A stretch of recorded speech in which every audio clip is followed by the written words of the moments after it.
ನಮಸ್ಕಾರ ಎಲ್ಲರಿಗೂ. Simple cook with Sush ಅನ್ನೋ ಅಡುಗೆ ಚಾನಲ್ಗೆ ನಿಮಗೆಲ್ಲರಿಗೂ ಸ್ವಾಗತ. ಇವತ್ತು ನಾನು 2 ಮೇಯ್ನ್ ಪದಾರ್ಥಗಳನ್ನ ಯೂಸ್ ಮಾಡಿಕೊಂಡು ಆರೋಗ್ಯಕರವಾದ ರುಚಿಕರವಾದ ಅಡುಗೆನ ನೆಂಚ್ಕೊಳ್ಳೋಕ್ಕೆ ಅಥವಾ ಊಟಕ್ಕೆ ಬೇಕಾಗಿರ್ತಕ್ಕಂಥದ್ದು ಪೌಷ್ಟಿಕಾಂಶದ ಇಲ್ಲ ಅಂದಾಗ ನೆಂಚ್ಕೊಳ್ಳೋಕ್ಕೆ ಹೇಗೆ ಮಾಡ್ಬೋದು ಅನ್ನೋ ವಿಧಾನನ ನಾನು ನಿಮಗೆ ಹೇಳ್ಕೊಡ್ತಾ ಹೋಗ್ತೀನಿ. ಒಂದೊಂದಾಗೆ ನೋಡೋಣ. ಇಲ್ಲಿ ನಾನು ರಾತ್ರಿ ನೆನೆಸಿಟ್ಟಿರೋ ಹೆಸರು ಕಾಳನ್ನ ಯೂಸ್ ಮಾಡ್ತಾಯಿದ್ದೀನಿ. ಬೇಕಾದ್ರೆ ನೀವು ಮೊಳಕೆ ಬೇಕಿದ್ರೂ ಕಟ್ಕೋಬೋದು.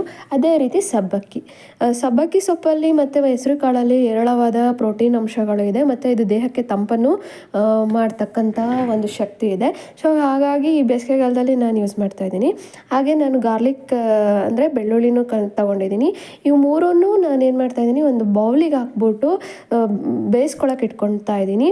ಅದ್ರ ಜೊತೆಗೆ ನಾನು ಸ್ವಲ್ಪ ಬೆಳ್ಳುಳ್ಳಿ ಹಾಕಿದ್ದೀನಿ, ಅರಿಶಿನ ಪುಡಿ, ಒಂಚೂರು ಸ್ವಲ್ಪ ಎಣ್ಣೆನ ಹಾಕ್ತಾಯಿದ್ದೀನಿ. ಯಾಕಂದರೆ ಅರಿಶಿನ ಮತ್ತು ಉಪ್ಪು ನಿಮಗೆ ಗೊತ್ತಿರೋ ಹಾಗೆ ಮೈಕ್ರೋ ಬ್ಯಾಕ್ಟೀರಿಯಾಗಳೇನೋ ಇದ್ರೂ ಕಿಲ್ ಮಾಡುತ್ತೆ. ಸೊ ಇದನ್ನು ನಾನು ಬೇಯಿಸ್ಕೊಳ್ಳೋಕ್ಕೆ ಇಟ್ಕೊಂಡೆ. ಸೊ ಇದು ಬೇಯಿಸ್ಕೊಂಡು ಆದಮೇಲೆ ನಾನು ಕುಕ್ಕರ್ ಒಳಗಡೆ ಒಂದು 5 ಮಿನಿಟ್ಸ್ ಅಥವಾ 10 ಮಿನಿಟ್ಸ್ ಹಾಗೆ ಬಿಟ್ಟೆ. ನಂತರ ನಾನೇನು ಮಾಡಿದೆ, ಒಗ್ಗರಣೆಗೆ ಹಾಕೊಳ್ಳೋಕ್ಕೋಸ್ಕರ 2 ಪದಾರ್ಥ ಅಂದರೆ ಒಂದು ಮೆಣಸಿನ್ಕಾಯಿ ಮತ್ತು ಇನ್ನೊಂದು ಈರುಳ್ಳಿನ ತೊಗೊಂಡೆ. ಇವೆರಡೂ ಸಣ್ಣದಾಗಿ ಕಟ್ ಮಾಡಿಕೊಂಡು ಪಕ್ಕದಲ್ಲಿ ಎತ್ತಿಟ್ಕೊಂಡೆ. ಜೊತೆಗಿಲ್ಲಿ ನಾನು ಬೇಯಿಸ್ಕೊಂಡಿರ್ತಕ್ಕಂಥದ್ದು ಕಾಣಿಸ್ತಾ ಇದೆ ಅಲ್ವಾ ನಿಮಗೆ, ಅದನ್ನು ಹೊರಗಡೆ ತಕ್ಕೊಂಡು ಆ ಜರಡಿನ ಮಾಡ್ಕೋಬೇಕು. ಜರಡಿ ಮಾಡ್ಕೊಳ್ಳೋದ್ರಿಂದ ಏನಾಗುತ್ತೆ ಅಂದರೆ ನೀರು ಮತ್ತು ಕಾಳು ಸಪ್ರೇಟ್ ಆದಾಗ ನಮಗೆ ಒಗ್ಗರಣೆಗೆ ತುಂಬ ಈಸಿ ಆಗುತ್ತೆ. ಒಗ್ಗರಣೆ ಮಾಡ್ಕೊಂಡಾಗ ಯಾವುದೇ ರೀತಿ ಅಂಟಾಗಲ್ಲ.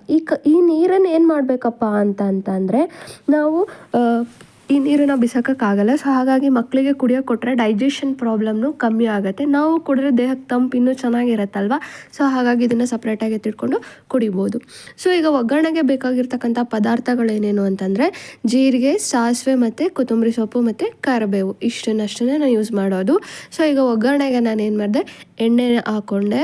ಎಣ್ಣೆ ಜೊತೆಯಲ್ಲಿ ಸಾಸಿವೆ, ಜೀರಿಗೆ, ಕರಿಬೇವು ಮತ್ತು ಮೆಣಸಿನ್ಕಾಯಿ ಹಾಕಿ ಸ್ವಲ್ಪ ಹೊತ್ತು ಫ್ರೈ ಮಾಡಿದ ನಂತರ ಈರುಳ್ಳಿನ ಹಾಕ್ಕೊಳ್ಳಿ. ಇದನ್ನು ಹಾಕಿದ ಮೇಲೆ ಒಂದು 1 ಮಿನಿಟ್ ಅಷ್ಟು ಅಥವಾ 2 ಮಿನಿಟ್ ಅಷ್ಟು ಚೆನ್ನಾಗಿ ಫ್ರೈ ಮಾಡ್ಕೊಂಡಾದ್ಮೇಲೆ ಬೇಯಿಸಿರ್ತಕ್ಕಂಥ ಸಬ್ಬಕ್ಕಿ ಮತ್ತು ಹೆಸರು ಕಾಳನ್ನ ಅದಕ್ಕೆ ಚೆನ್ನಾಗಿ ಮಿಕ್ಸ್ ಮಾಡಿ, ಆಮೇಲೆ ಸ್ವಲ್ಪ ಕೊಬ್ಬರಿ ಪುಡಿ ಇದ್ದರೆ ಅಥವಾ ನಿಮಗೆ ಕಾಯಿ ಇದ್ದರೆ ತುರಿನ ತುರಿದ್ಬಿಟ್ಟು ಹಾಕಿ.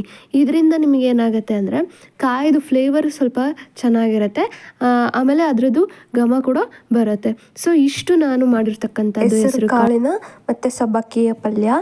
ಇದು ಅತಿ ಹೆಚ್ಚು ಪೌಷ್ಟಿಕಾಂಶಗಳು ಹೊಂದಿರತಕ್ಕಂಥದ್ದು, ಬೇಸಿಗೆಗೆ ಅತಿ ತಂಪು ಕೊಡತಕ್ಕಂಥದ್ದು. ನಿಮಗಿಷ್ಟ ಆಗಿದರೆ ನನ್ನನ್ನು ಲೈಕ್ ಮಾಡಿ, ಶೇರ್ ಮಾಡಿ, ಸಬ್ಸ್ಕ್ರೈಬ್ ಮಾಡಿ. ಮತ್ತು ನಿಮಗೆ ಇನ್ನೂ ಹೆಲ್ತಿ ಟಿಪ್ಸ್ಗಳನ್ನ ನೆಕ್ಸ್ಟ್ ವೀಡಿಯೋಗಳಲ್ಲಿ ಹೇಳ್ಕೊಡ್ತಾ ಹೋಗ್ತೀನಿ. ಎಲ್ಲರಿಗೂ ನಮಸ್ಕಾರ. ಬಾಯ್.